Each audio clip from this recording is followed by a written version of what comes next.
जय गुरुदेव, जय महाकाली। आप सभी साधकों का जय महाकाली ज्योतिषम तंत्र काट केंद्र के हमारे इस चैनल पर स्वागत है। थंबनेल आप लोगों ने देख ही लिया है। आज हम आप लोगों के लिए लाए हैं प्रेत साधना। ये साधना है तो थोड़ी सी मुश्किल, लेकिन इतनी भी नहीं। जो साधक हैं उनके लिए इसे आसानी कहा जाएगा, लेकिन ये 100% सिद्ध होगी, इसमें कोई भी संदेह नहीं है। इस साधना के माध्यम से यदि कोई व्यक्ति की मृत्यु हो गई है और आप उससे कुछ जानकारी निकालना चाहते हैं तो निकाल सकते हैं। किसी अन्य व्यक्ति के बारे में जानकारी निकालना चाहते हैं तो निकाल सकते हैं। इस सिद्धि के बाद में आप कोई चीज़ प्राप्त करना चाहते हैं, वो सारी चीज़ें आपको मिल जाएगी। जैसे धन हो या वशीकरण की शक्ति हो, ये सारी चीज़ें प्रेत के जरिए आप कर सकते हैं। जिस मंत्र को हम यहाँ पर देने जा रहे हैं ये स्वयं सिद्ध मंत्र है। इस मंत्र के द्वारा विशेष प्रकार की साधना करने पर प्रेत के दर्शन होते ही हैं, इसमें कोई भी संदेह नहीं है। इसके साथ ही उस मृत व्यक्ति से संबंधित आप जो भी चीज़ें जानना चाहते हैं वो जान सकते हैं, या उसके अलावा उससे कोई अन्य जानकारी प्राप्त करना चाहते हैं या कोई चीज़ मंगाना चाहते हैं तो वो भी आप कर सकते हैं।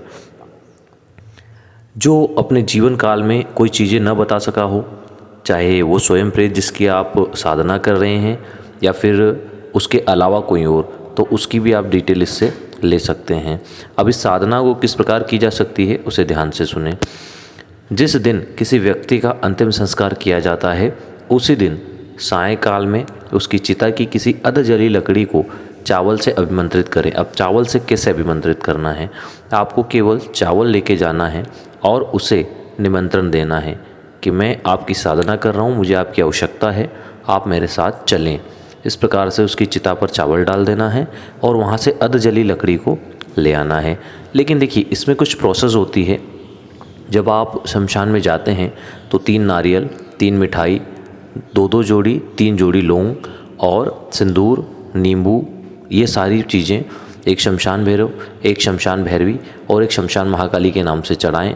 शराब अर्पित करें और साथ में जब आप शमशान में अंदर प्रवेश करें तो वहाँ पर भी ये सामान क्षेत्रपाल को अर्पित करें और उनसे आज्ञा लें कि मैं किसी कार्यवश यहाँ से किसी आत्मा को ले जाना चाहता हूँ, आप आज्ञा और आशीर्वाद दें। तभी ये संभव हो पाएगा, क्योंकि अगर इसके बिना आप लाएंगे तो आप समस्या में पड़ जाएंगे, क्योंकि वहाँ के जो रक्षक हैं वो आपको लाने नहीं देंगे और आएंगे तो बहुत सारी चीज़ें आके आपको परेशान कर देगी। इस प्रकार आप सभी से आज्ञा लें और समय बता दें उन्हें कि मुझे इतने दिन के लिए आवश्यकता है, मैंने साधना करना चाहता हूँ और आप मुझे आज्ञा और आशीर्वाद दें कि ये मुझे सिद्ध हो, मैं इतने दिन से इनकी साधना करूँगा। इस प्रकार जाने के बाद में आप चावल डालें और फिर उनसे प्रार्थना करके वो लकड़ी ले आएँ। अब रात्रि काल में किसी एकांत स्थान पर, उसको घर लेकर नहीं आना है, पहले से ही कोई एकांत स्थान चयन कर लें और उस एकांत स्थान पर उस अधजली लकड़ी को लेकर एक आसन बिछाएं। काले कलर का हो तो ज़्यादा अच्छा है। उसके नीचे उस अधजली लकड़ी को रख दें और उस पर आसन बिछाकर बैठ जाएं। काली हकीक माला या रुद्राक्ष माला का प्रयोग करें और जो मंत्र हम आपको दे रहे हैं उसकी 51 माला प्रतिदिन आपको जाप करनी है। इस प्रकार यदि आप 41 दिन तक जाप करते हैं तो उस व्यक्ति के प्रेत योनि के आपको बीच में ही दर्शन हो जाएंगे। इसमें आपको किसी भी प्रकार की सुरक्षा या फिर शरीर बंधन की आवश्यकता नहीं है, ठीक है। लेकिन ये चीज़ ध्यान रखें कि जब आप जप कर रहे हों तो क्या क्या सामग्री लगेगी वो भी हम आपको बता देते हैं। सारी प्रोसेस को आप एक कागज़ पर नोट करते जाएं। जब आप जप करें तो प्रेत योनि में आपको बिल्कुल दर्शन होंगे और जब आपको उनके दर्शन हो जाएं तब आप उनसे बात करें। उनसे आपको ये बात करनी है, अगर कोई जानकारी लेनी है तो आप ले सकते हैं। यदि कोई वचन लेना हो तो उनसे आप वचन लें कि मैं आपका मंत्र साधना कर रहा हूँ, आपको मैंने सिद्ध किया है, तब आप मेरे सामने प्रकट हुए हैं, आप मुझे वचन दें कि आप मेरे कार्य करेंगे। जब मैं बुलाऊंगा तब आएंगे, सदैव प्रत्यक्ष अप्रत्यक्ष रूप से मेरी रक्षा करेंगे और मेरे सारे कार्य सिद्ध करेंगे।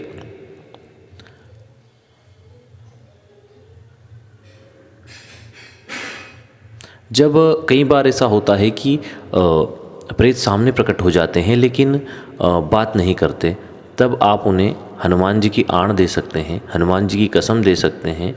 और इस प्रकार जब आप उन्हें कसम देंगे तो उन्हें बोलना ही पड़ेगा। जो मंत्र हम आपको दे रहे हैं उस मंत्र में आप हनुमान जी की आण को जोड़ सकते हैं।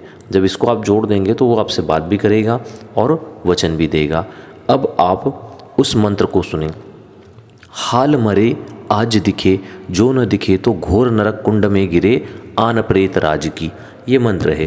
जब प्रेत प्रकट हो जाए और बात ना करे, वैसे तो बात करेगा लेकिन अगर बात ना करे तो यहाँ पर मंत्र जोड़ दें, हाल मरे आज दिखे जो न दिखे तो घोर नरक कुंड में गिरे आन प्रेत राज की, आन हनुमान जी महाराज की। इस प्रकार जब आप बोलेंगे तो उससे अपना मुंह खोलना पड़ेगा, बात भी करेगा और वचन भी देगा।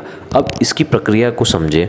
जब आप बैठें, दक्षिण दिशा की ओर मुँह करके बैठें, अपने सामने काली चौकी लगा लें, एक चौकी पटिया बिछाएं, उस पर काला कपड़ा लगाएं। वहाँ पर आपको कुछ सामान रखना है, जैसे कुछ नमकीन रखना है या कोई कचौरी वगैरह आप रख सकते हैं, थोड़ी सी शराब रख लें और एक फूल रख लें। फूल कोई सा भी चलेगा लेकिन सफ़ेद होना चाहिए।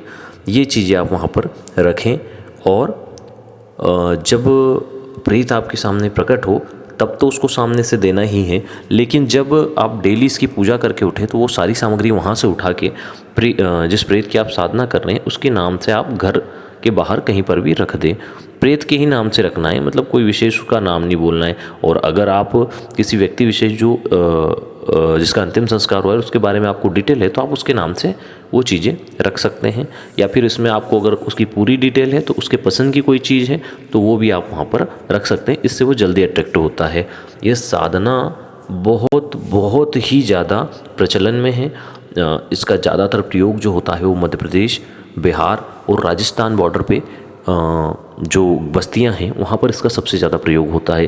प्रेत साधना के माध्यम से वैसे कलवा साधना वगैरह की ज़्यादा प्रचलन है उन जगहों पर, लेकिन मध्य प्रदेश जैसी जगह या फिर बिहार जैसी जगहों पर प्रेत साधना का प्रचलन ज़्यादा है। जो भी आप देहाती एरिया देखेंगे वहाँ पर ज़्यादातर लोग प्रेतों के माध्यम से ही अच्छे या बुरे कार्य कर रहे हैं।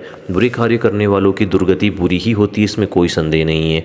और जो अच्छे कार्य करेंगे वे सद्गति को प्राप्त करेंगे, सही ईश्वर कृपा को प्राप्त करेंगे, सही रास्तों को प्राप्त करेंगे, इसमें कोई संदेह नहीं है।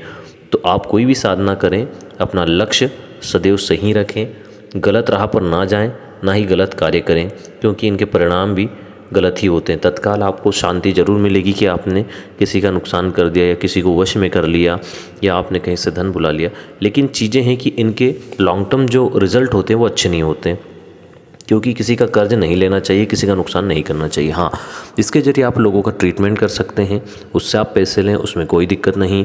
किसी की चीज़ें गुम गई है वो दिला सकते हैं, कोई बिगड़ा हुआ है उसे सुधार सकते हैं, और उसके लिए अगर आप कुछ लेते हैं धनराशि तो उसमें कोई भी दिक्कत नहीं है। इस प्रकार आप काफ़ी पैसा कमा सकते हैं और जन सेवा भी हो जाएगी और कोई गलत काम भी नहीं होगा। तो हमेशा जिन चीज़ों को हमने सिद्ध किया है हमें उनका भी सम्मान करना चाहिए, क्योंकि हमारा अस्तित्व, हमारी जो जान पहचान या फिर हमारा जो सम्मान है वो उनसे ही रिलेटेड हो जाता है फिर, क्योंकि उनसे ही संबंधित चीज़ें हमारे संपर्क में आती है। तो इन चीज़ों का ध्यान रखें और साधना को सही तरीके से करें, सही उद्देश्य और सही संकल्प के साथ करें, आपको सफलता अवश्य मिलेगी। इसमें किसी भी प्रकार का खतरा नहीं है अगर आप बताए अनुसार करते हैं। जय गुरुदेव, जय महाकाली।